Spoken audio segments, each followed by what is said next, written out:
নমস্কার,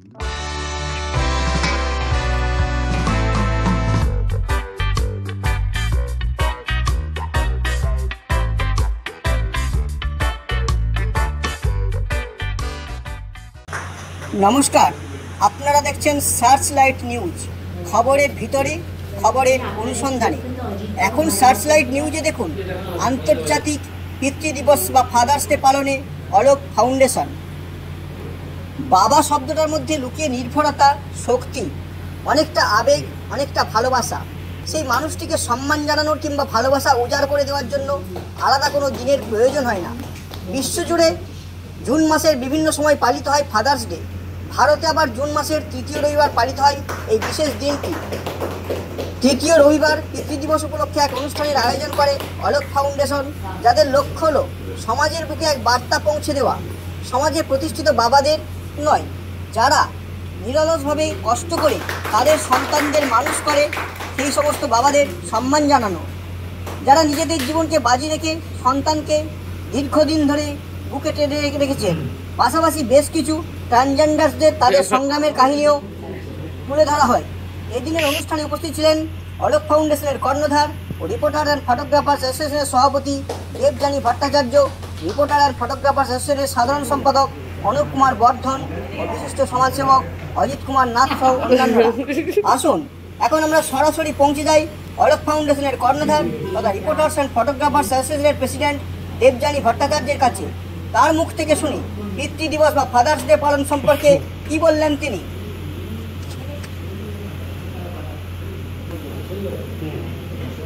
তাহলে মা বাবা মাতৃদিবস করে আমরা আজকে এসেছি পিতৃদিবস পালন করতে।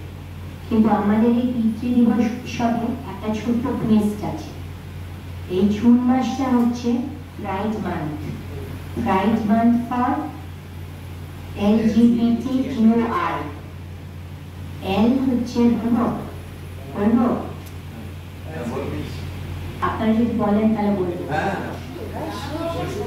এল হচ্ছে লেসবিয়ান, জি হচ্ছে গে, বি হচ্ছে বাইসেক্সুয়াল, কিউ হচ্ছে কোয়ার, টি হচ্ছে ট্রান্সজেন্ডার, আই হচ্ছে ইন্টারসেক্স।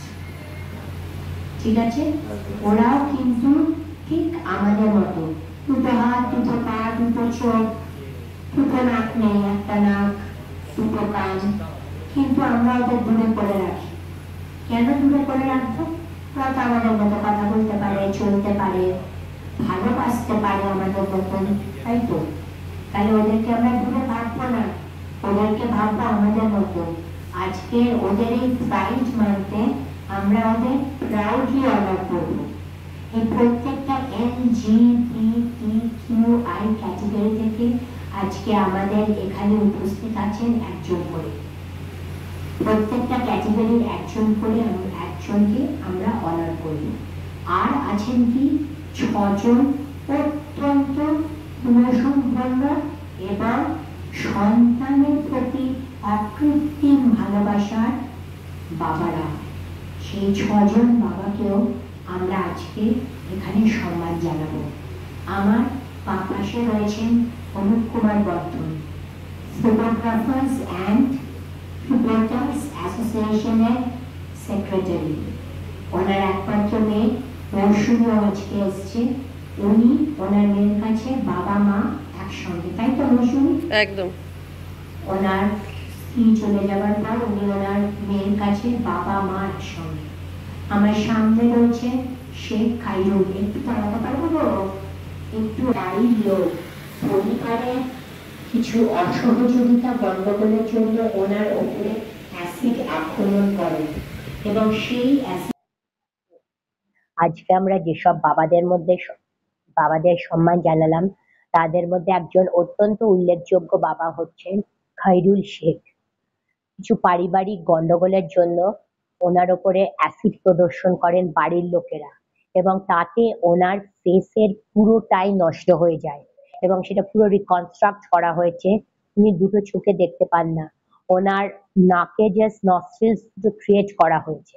কিন্তু ওনার দুটো ছোট মেয়ে আছে, সেই অবস্থা থেকে কিন্তু উনি লড়ে উঠে দাঁড়িয়ে বলেছেন যে আমার মেয়েদের আমি পড়াবো। আমার মেয়েদের ভবিষ্যৎ আমি গড়ব। আমার প্রণাম সেই বাবাকে। এবং আরো একজন বাবার কথা না বলাটা অন্যায় হবে। তিনি হচ্ছেন স্বপন কুমার ঘোষ, মেঘ সায়ন্তন ঘোষের বাবা। মেঘ সায়ন্তন একজন ট্রান্স।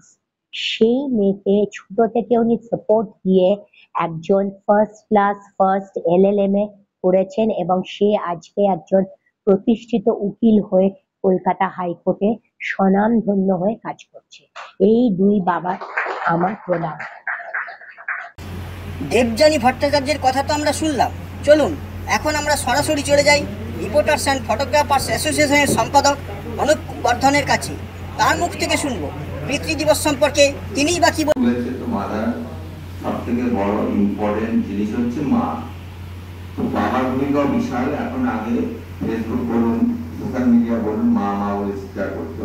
এখন বহু অনেক মহিলা আছেন যারা এটা বাবার গুরুত্ব হয় সমান।